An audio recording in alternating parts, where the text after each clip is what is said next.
From Homedale to Salmon River, District 3 has several teams that don't always get their due. Stepping outside the shadows of the SIC, this is the Treasure Valley Prepcast with Logan Green. That's right. It's another edition of the Treasure Valley Prepcast on IdahoSports.com, breaking down everything 3A, 2A, 1A in the Treasure Valley, a.k.a. District 3. I'm Brandon Baney. He's Logan Green. Logan, what's up? Not much. Just getting prepped for the Owhyee Tournament that we'll be covering this weekend on Idaho Sports. Yeah, we're going to talk about that in just a little bit. I wanted to start the Prepcast today, and you and I are both running up against it schedule-wise, so we're going to skip the pleasantries and just dive right in. Let's do it.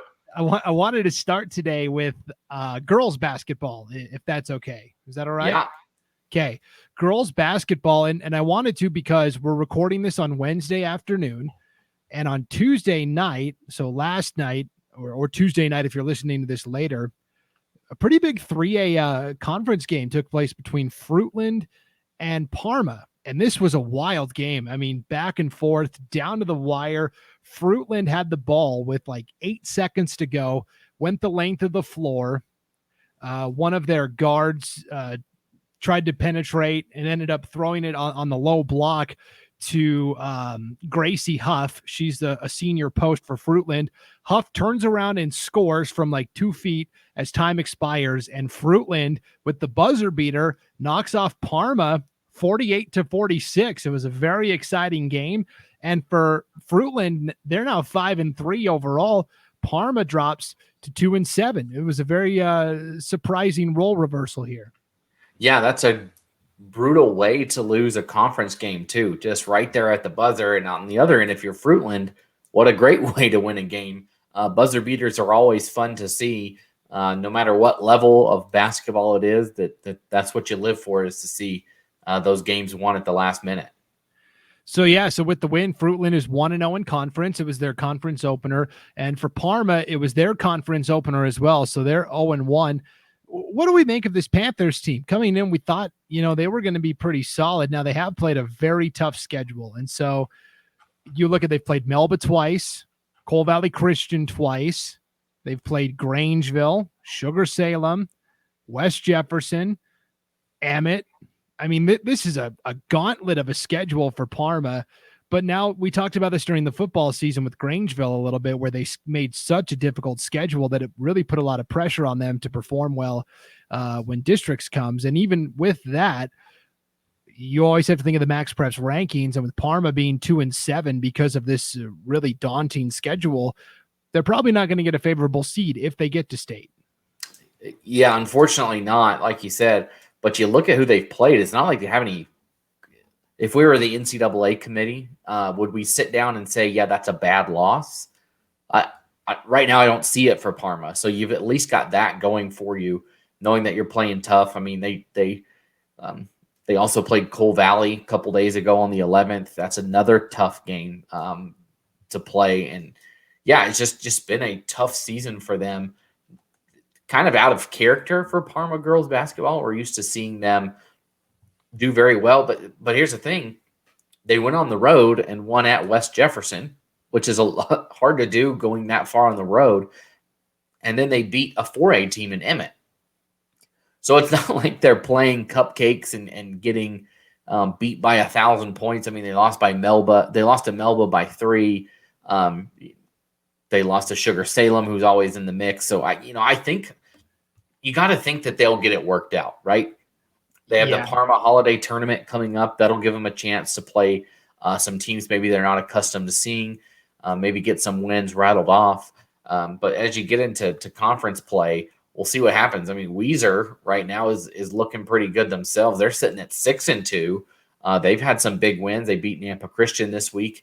They beat Vail this week as well. So the Weiser girls team, and they also beat McCall Donnelly. So you got to watch out for them right now. They're looking really strong in conference. Yeah, Parma, 7 losses. They lost to Fruitland by 2 last night. They lost to Melba by 3 in the season opener. They lost to Melba by 2 in the rematch. They have lost. They lost to Grangeville by 2. They've lost to Cole Valley by 10 points each time. So, I mean, they've been right in the games. They've been within a possession every time. And, I don't have the detailed stats on this, but could it be a free throw thing? You miss a couple free throws, that will change the trajectory of a game. What is it? Have they missed those shots coming down the stretch? Those are things that typically you want to see corrected in the second half of the season. And right now, out of conference, you can have those mistakes because, as we know, really it just matters what happens in districts. You got to get hot at the right time. We saw that in boys and girls soccer this year. It was who was hot at the right time that was making it to districts or winning through districts and then winning through state. And so, I don't think you can count Parma out at all at this point. Really, just that conference loss to Fruitland is the dock on them for districts right now. But look out for them to. I think they get it corrected. I think you can. The law of averages, right? You can't keep losing those tight games. You have to at least win some of them, right? And I think with their history that they will turn that around and win some of those tight games. Playing in them now maybe helps them out later on down the road. Yeah, and for Fruitland, what a start to the season for the Grizzlies, and 1-0 in the conference, and they deserve a lot of credit as well. 2A girls basketball, I voted in the first media poll of the season, should be coming out later this week. My top 2 in the entire state for 2A were Cole Valley 1, Melba 2, and I don't think it's particularly close anywhere else. I mean, those 2 teams are a combined 19-2 overall. And it's not like they've been squeaking by anybody either. You look at it last week, Cole Valley beat Ambrose by over 40 points. Ambrose is a good team. They're 5-2, and they got beat by over 40. You look at Melba going up and playing against New Plymouth, and or I guess New Plymouth coming down there. But New Plymouth, of course, a state tournament team from a year ago, and they beat them by 25. Just a great effort by both of those. Then Melba, of course, knocked off a Nampa Christian team that also has a winning record at 6-4, and they beat them by 40. Just phenomenal effort from those 2 teams this week in the season, and I don't disagree with those rankings having them 1-2, and we'll see how it shakes out when everybody else's vote comes out. But you got to think that those 2 are right there with everybody else as well. Yeah, Cole Valley's lone loss was to Lapway. No shame there. Lapway is a premier girls program, even if they're a lower level 1A D1. Melba's lone loss came to Cole Valley Christian, so good company. New Plymouth sits in 3rd place, and they're a team I'm kind of keeping an eye on. They're 6-3 overall, 3-1 in the conference. They took a big step this week with a win over Nampa Christian. Actually, that was last week over Nampa Christian, 50-41, and I think with that result, the Pilgrims have kind of solidified themselves as 3rd banana in this WIC conference. They've got a big game coming up on Saturday against Cole Valley Christian. That's a home game for New Plymouth. That's one I'm going to be keeping an eye on. Yeah, that will be a good one. Of course, we saw them play Melba. I guess I should say only, in air quotes, lost to Melba by 25 because we mentioned it. Melba's destroying everybody that they play. But right now, look at New Plymouth's record. They do have a loss to Grangeville, but that was on the road in Grangeville. Always tough to do going up there. And they lost to Fruitland, who we just talked about is tearing it up at the 3A level. When you look at some of the wins, they beat Homedale, beat Orofino on the road. They've already beaten Ambrose once, Marsing, Nampa Christian. And then they had a big win over the defending champs at 1A D1 level in Tri-Valley. So setting up for a great matchup, and I think maybe we'll see where they stand in that top 3. Like you mentioned, definitely a step below Cole Valley and Melba, but how far below? We've already seen them lose to Melba by about 25 points. We'll see how close they can keep it against Cole Valley and see kind of where they stand in that race.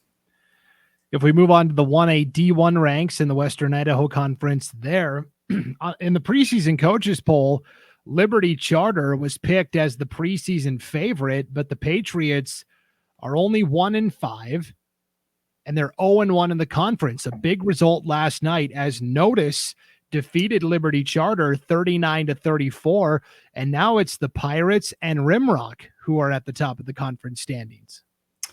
Yeah, I think that result kind of opens everything up a little bit, I think. Of course, Liberty Charter lost Madison Hodnett, the perennial triple-double machine. There, she was averaging almost that every game last year, and trying to replace her, it seems, is looking to be a little more difficult than maybe we originally thought. Like you said, they lost to Notice last night by 5, and you like to see that from Notice. They're kind of a fringe team the last couple of years, just on the verge to making it to state. And with a win like that, maybe you look at them in a different light now and say, hey, maybe this team is right here. Nampa Christian played Liberty Charter a couple times this year. That's a couple of their losses. So you've got some 2A losses on your schedule. I don't know how much you want to weigh those out against others, but it's looking like they won't have their way in the conference like they have in the past. And like you said, Rimrock, they've been on top of it. They held Gem State to 10 points the other day. That's incredible. I don't care what level of basketball you play or how good a team is, but to hold a team to only scoring 10 points is a great defensive effort in and of itself. Another team that's kind of quietly been lurking as well is Wilder. 6-4 overall. They're 3-1 in the conference. Yeah, the Wildcats, I saw the Wilders boys team play this weekend, but the girls team, like you said, they've had some good games. I mean, they did lose to Garden Valley, which is tough. Garden Valley is going to be really good this year, but they've opened up with some wins, some conference wins to start the season. They defeated Idaho City, defeated North Star Charter, but you look back a couple weeks ago on December 9th. Well, I guess that was last week? Yeah, It was. Man, time is going. But they defeated, or they lost to Notice in that game, and that one. A big gap. That was a 64-25 win for Notice over Wilder. So, if you take that into account, it's looking like Notice really is onto something right now this season. I can't wait for Notice and Rimrock to play for the first time this year, and we'll have to wait for a little bit. It's the last game of the year. Well, let me make sure I'm looking at this right. I think it's actually, I don't have to wait long at all. It's tomorrow. I was looking at Wilder's schedule. Yeah, it looks like tomorrow those two teams play at 7:30. That should be a great matchup between those two. And if you look at the schedule, Rimrock is actually going to Cary that first week of January, and Cary, a team that made it to state last year, and they're good at everything as well. That could be a potential. Well, it won't be a matchup because Cary's a 1A D2 school, but that should be a great game for the Raiders too, to see how they fare out of conference. Right now they have a couple losses coming to that same conference, actually, that 1A Division II conference there in District 4. They lost to Richfield and Camas County so far on the season. So we'll see if they can get the District 4 monkey off their back in that game against Cary in a couple weeks. Yeah, so Richfield, Camas County, and Cary all qualified for state last year at the 1A D2 level. So those are good programs that they're playing. Right. So yeah, that's going to be a game we'll talk about next week, Logan, on the Prepcast. We'll kind of recap what happened between Rimrock and Notice on Thursday night. Finally, let's check in on the 1A D2. Garden Valley continuing to impress. 6-0 overall, 1-0 in the conference. I still think this is Council's conference to lose, and Tri-Valley is 5-2, and I think they still have something to say as well. Yeah, I mean, you can't count them out, having that experience from going to the state championship last year and winning it. So you can't count them out. But like you said, maybe Garden Valley a little bit more back to themselves than they were last year with just missing state. But so far this year, Garden Valley,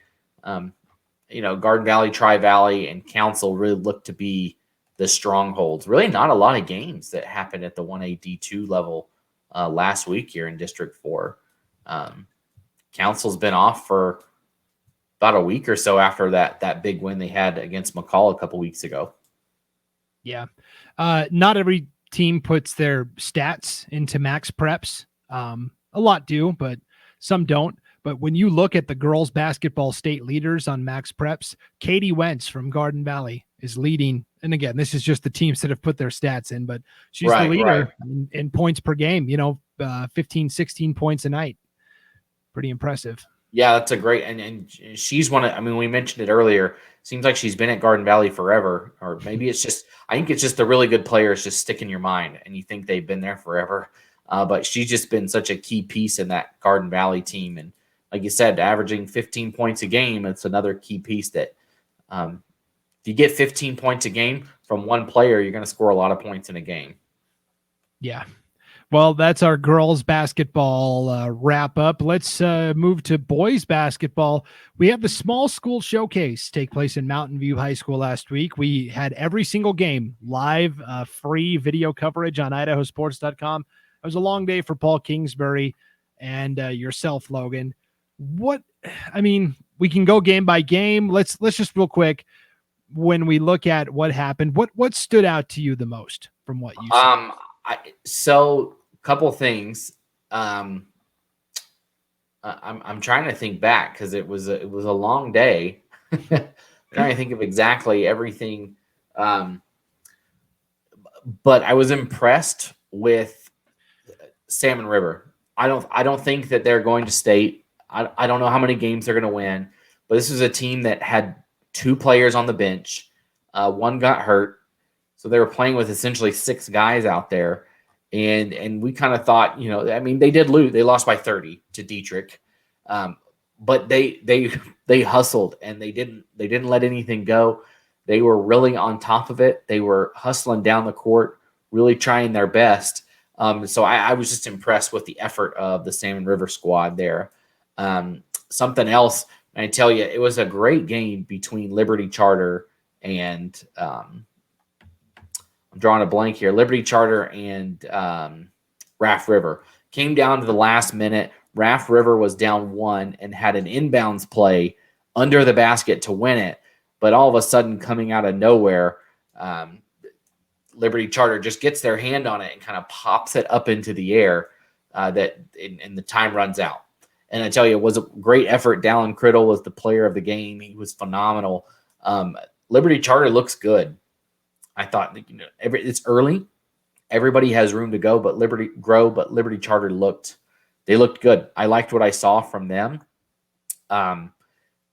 Wilder, I thought maybe had some. I thought maybe that they could take a step forward this year. They looked like maybe they do have some room for improvement. Of course, they played Oakley, who is extremely good, but they really struggled to score the ball, and somebody just needs to step up for that Wilder team.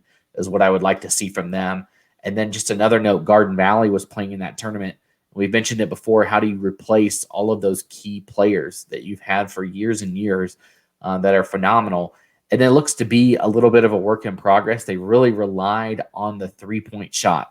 And nobody really was taking command of the ball and cutting to the basket or driving in. At least in that game. Again, I'm looking at a small fragment of time, just one game. But out of Garden Valley, I think they're going to have to find somebody that wants to take control of the game, kind of like you would see Covey Kelly do last year, where he said, okay, it's crunch time, I'm taking it. The Korn brothers for Garden Valley shot the ball lights out, though. One of them had 7 threes. 8 was the school record. He had 7 of them in that game. So they can shoot the 3. That has not gone away. Garden Valley will light you up from 3, but I'd like to see a little more, taking it down low. Who's going to cut it? Who's going to control this game in that aspect of it? But it was a great day of basketball altogether. I think that Liberty Charter is going to be really tough to deal with just because of Dallin Criddle. That guy could play at any level. He's tall. He's fast. He was, pretending to dunk in warm-ups. He can get up there if he has a fast break opportunity. But then he can also knock down his free throws and hit jump shots from the outside too. And that Liberty Charter defense just locked down Raft River, Raft River, another school that's great at a lot of sports, has a lot of great athletes, and they really shut them down defensively. Yeah, so there were 8 games in total. It started with Camas County defeating Compass Charter 68-45. I think Compass was the only 2A school there, right? I think otherwise it was 1A. So, yeah. Yeah. Yes. And then you had Shoshone defeat Riverstone 52-34. Riverstone, of course, got all the way to the championship game last year at the 1A D1 level, but lost everybody except one varsity player. So they're still kind of trying to figure it out. So they fell in the second game. The third game looked like it was a pretty good one. North Gem defeated Horseshoe Bend 45-35. North Gem is a team that's lost a lot from a state tournament team last year. So that was an interesting result. Then you had Richfield defeat North Star Charter 65-31. You had Wilder fall to Oakley 61-12. You had Dietrich with the win over Salmon River 73-41.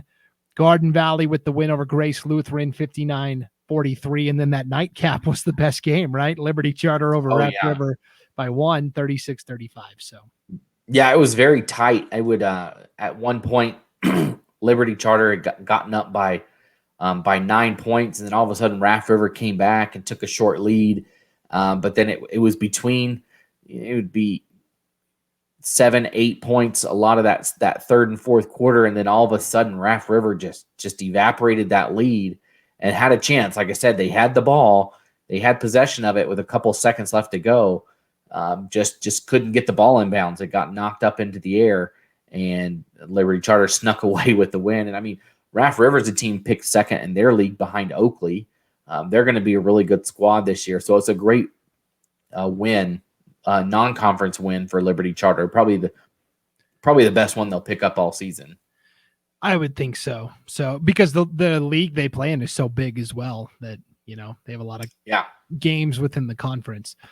Let's look ahead to kind of another, in a way, a small school showcase this weekend. Actually, it starts tomorrow, Thursday, Friday, and Saturday at Owhyee High School, the brand new high school in Meridian. They're holding their first ever Owhyee Tournament. There is a big schools bracket and a small schools bracket. The big schools are the 5A, 4A. We don't talk about them on here on this Prepcast. That's a different one.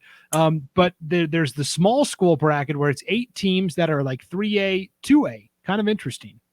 Yeah, there's even there's one 1A school sneaking in there in Castleford as well. But this is a great field. You've got Castleford and Westside in the first game of the day tomorrow. Then you have St. Mary's and Malad in the second game. You have Ambrose and Homedale in the third game, and then wrapping it up is Aberdeen and McCall Donnelly. And then all the 3 of these teams will play 3 games. We'll have them all on IdahoSports.com. We'll be able to do video for all but the championship game for these. So they'll be great. And I think you just looking at the bracket right now, man, it looks like the top is the whole thing is loaded. You look at it, and I do think you see probably in the second round, I think in the semifinals of it, you'll probably see Westside against St. Mary's, and then Ambrose against McCall Donnelly. Of course, Homedale is picked to win their conference. So, I mean, that's going to be a great game right off the bat, that Ambrose-Homedale game. I think that might be the best game of day one is Ambrose and Homedale. That one will be a 6:30 tip on IdahoSports.com. Yeah, we're going to cover every single game from the small school bracket at the Owhyee Tournament, Thursday, Friday, Saturday. Coverage all on IdahoSports.com. Selfishly, the matchup I want to see, and I don't care whether it comes on the winner's side or the loser's side of the bracket, I want to see St. Mary's play Ambrose. I want a rematch of that 2A championship from last year, because you talk to Ambrose fans and they think that, and I tend to agree that they were right in that 2A championship game last year. It came down to the final 2 minutes of play, and St. Mary's was able to make a couple more plays, but they felt like they left a championship on the table. So I'm really excited and hoping that Ambrose and St. Mary's can meet up again. That's what I'm leaning towards, Brandon. I'm leaning towards an Ambrose St. Mary's final, but you really got to look out for McCall. They're the ones that are just kind of lurking there at the bottom of this bracket, who made it to the 3A state championship last year with DJ Green back. It's going to be tough to beat McCall in this tournament, coming off a high that they had last year. And you look at Westside as well. Westside has been there. They've done that. and they can be sneaky too. And if you're St. Mary's or Malad in that second game, you got to watch out for Westside. I'm excited to see all these schools. A lot of these ones are schools that you don't see in the regular season, that we don't get a ton of chance to cover them. So I'm excited to see Castleford. They're supposed to be good this year as well.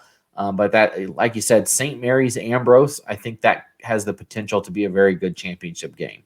Yeah, that's going to be a lot of fun, I think. So that's what's going on with boys basketball. Real quickly, I did want to mention the first wrestling coaches poll of the season came out last week. It'll always come out probably like Thursday, Friday, towards the end of the week. So we'll always be a week behind when we're talking about it on the Prepcast. But what stood out to me was New Plymouth at the top of the 2A, 1A coaches poll. I really do think, New Plymouth is a school that has a great wrestling tradition. And they've had some great individuals over the past couple of years. I really like New Plymouth this year in wrestling. I think they've got a good chance. Yeah, they're looking, like you said, I think that tradition, I think it just makes, I've said this about football, but it makes the younger generation want to come up and do just as well. Those kids, at least for me, I don't know how it was for you, Brandon, but wrestling wasn't talked about much in my school, or wasn't really, people weren't busting down the doors to be in wrestling. And I think maybe if they'd been more successful and people knew about it, then people would be more likely to do that. And I think you get that at a place like New Plymouth, where they're so good year in and year out that the younger generation sees the older one succeeding and going to state and winning trophies and medals and what have you. And they want to be a part of that. It's contagious. Winning is contagious. They want to follow in their footsteps. And so they start young in preparation to get there. And it looks like it's already paying off this season for those youngsters coming up for New Plymouth, looking good this year. Yeah, at my school, Logan, we didn't even have wrestling. So well, there you go. Basketball. I knew that the team was there. I knew where the practice room was, but we were. Not that I would have been a wrestler at all. I would have been dominant. My nephew actually started wrestling over in Idaho Falls, so I'm excited to get into it a little bit more and see how he's doing when he starts making his way up into high school. He's in middle school right now, but he'll be a Tiger one day. Yeah, that's going to be a lot of fun to track that. But yeah, my school was a Class A school in Montana. That would be like a 4A school in Idaho, and we were the only Class A school in the entire state that didn't have wrestling. That didn't have one. Yeah. Way to go, Brandon. That could have been you, man. It could have been a one-man show. That's right. I could have been a one-man show. You would have been the best and worst player on your team. Right? Yeah. That's true. I can't dispute that. That's how I feel I am with the IdahoSports.com team as well. I'm the best while simultaneously being the worst. Oh, you're not the worst. You're not the worst. We won't name names here on the podcast. We're not. If you're listening, it's probably you. Just kidding. Just kidding. Just kidding. Yeah, of course. Also, Weezer Weezer tied for 5th in the 3A coaches poll for wrestling as well. So we'll see how they do as we, early on in the season, it's mostly duels, and then we get into some big tournaments, and then after the new year, I feel like is when things really start to ramp up for wrestling. So we'll get into more of that later on in 2022. Let's wrap up the Prepcast today, Logan. A lot of news. Fall sports just won't go away, will they? you're right. They're still here. We had All-State volleyball last week. All-State football came out today, like an hour ago, right? Yeah. I haven't even seen the list, Logan, because I've been recording other podcasts. So yeah, I was reading the list right before we came on here. Of course, the 3A player of the year turns out to be, take a guess, Brandon. Brett Spencer. You got it. You win a prize. Yes, Brett Spencer is a player of the year. Tom Harrison is the coach of the year. Kind of nobody didn't see that coming, right? Those two phenomenal seasons. And you look down, if you look at, I have everybody listed here, but there's just so many from 3A. But I'm just going to do the first team from 3A. But Hayden Kinchlow and Willie Schertz were all-state running backs on the first team. Brock Spencer was a wide receiver on the first team. Riley Willett, Obed Palacios from Homedale, Willie Hahn from Homedale on the defensive line, and then Willie Schertz was actually a first teamer on the other side of the line, on the defensive line now too. So he's all-state running back and all-state defensive line on first team. Ben Riley Willett as well on the defensive side of the ball, and then finally Eli Heck. So that's from the District 3 level, just chocked full of Homedale and Weiser players. It's basically the Homedale-Weiser show for those two first and second team. If we go down the list, down to 2A. Now, 2A, there was only 2 players from District 3 that were on the first team. Let me try and guess. Was Stosic from Melba? Yep. Okay. So he was a first-team wide receiver, and the other one was Landon Cheney, but he was in at punter, not quarterback for first team. Now, second team was, and I was looking at that thinking, well, man, that's not a lot of love for District 3. I thought, if you look at it, look at the 2A one. It is full of Westside, Firth, and North Fremont. 90% of the players are from those 3 schools. Of course, those are probably the best 3 schools, so it makes sense. But, man, chock full of those 3 schools. But the second team is full of Nampa Christian players. If you look at it, Landon Cheney, first team, or is a second team quarterback. Dane Bradshaw is a second team linebacker and running back. Simon DeJong was a second team wide receiver. Josh Tiersman, second team defensive back and tight end. Knudsen from Nampa Christian, second team kicker. Caleb Johnson was a second team linebacker. And those are all from Nampa Christian. Just 6 players on the second team squad. And then finally from Cole Valley, Ben Bengliger, he was in at punter for second team. So if you want a punter, D3 is the place to come here, with the Nampa Christian and the Cole Valley Christian punters both making all-state this year. Then you go down a level and it gets a little bit slimmer. At the 1A D1 level, Julian Gallegos was a first-team defensive lineman out of Notice. And then second team for also out of Notice was Carter Woodland at running back, and then Aaron Jimenez on the defensive line. And then finally at the 1A D2 level, Blaine Meyer was a first-team running back out of Horseshoe Bend, as well as Keegan Smith from Horseshoe Bend on the offensive line. And then the only person getting on the second team was a defensive lineman, Wayne Vinning from Council. And that does it for District 3 all-state selections. Seems a little light there in the 8-man game. But yeah, it is very light. Only 2 or 3 from 1A D2. I get it that I don't know. There wasn't anybody else from our district that was besides these 3. Horseshoe Bend went undefeated up until the state championship, and they get 2. Maybe a little bulletin board material there for next year, but that's it for state football. I think that finally is the nail in the football coffin, Brandon. Yes. Well, not really. I mean, early signing day is today for college football. That's true. Signing day. Some Idaho athletes outside of District 3 have already kind of announced what they're doing. So football never stops. It's year round. Before we get out of here, can I get on my soapbox for a second? Hop on up, Brandon. We got time for Brandon's soapbox. Yes, let's hear it. It has to do with these all-state football selections.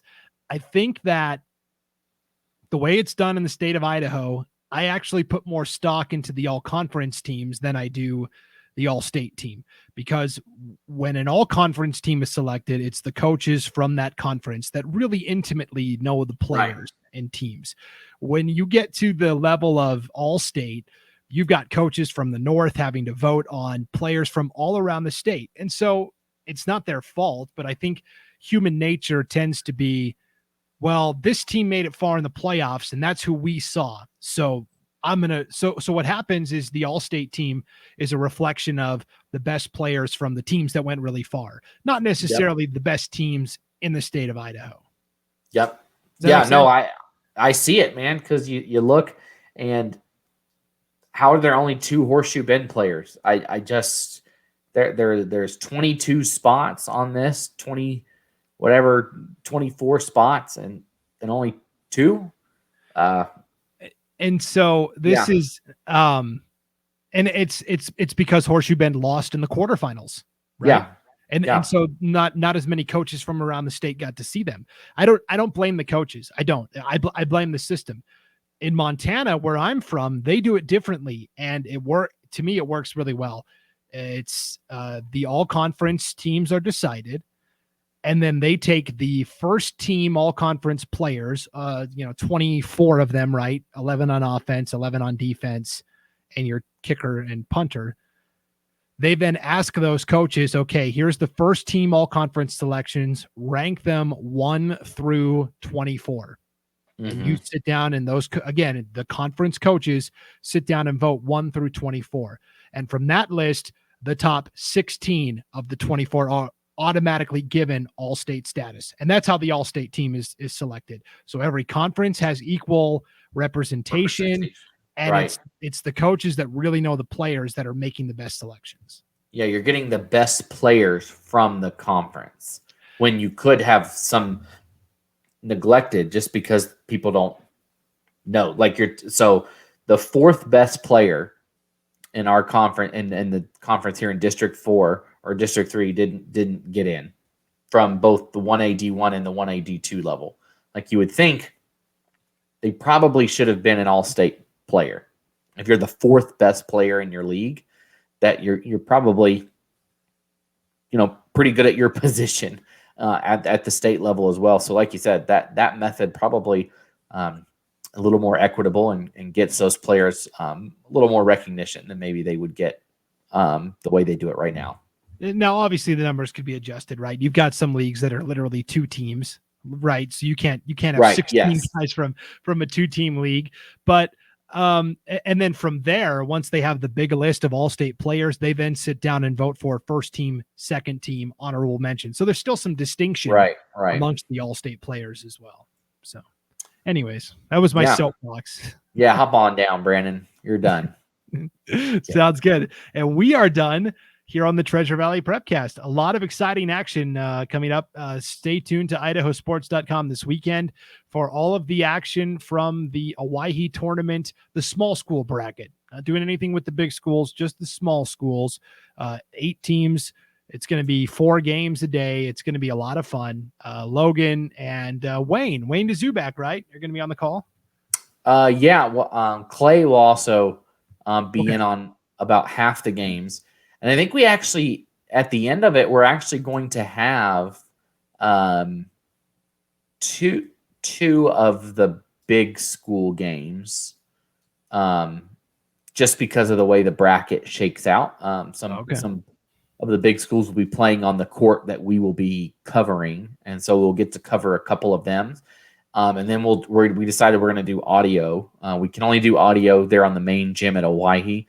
But we'll do audio for the championship of both games, actually. So there'll be a little bit more than just the small school. You'll get a small taste of the big school as well. Okay. A small taste of the big schools and a big taste of the small That's right. school. That's right. That's how it should be, right? That's how it should be. I like that. Okay, let's come back next week. Let's do an all tournament team. Logan, tell me who really stood out. Talk about the all-stars in this tournament and who really made it go. It should be a great tournament. I'm excited to be there for it. Yeah, it's going to be a lot of fun. All right. Well, thanks for tuning in to the Treasure Valley Prepcast. Enjoy the games and competitions this weekend, everybody. For Logan Green, I'm Brandon Baney. We'll see you next time on IdahoSports.com.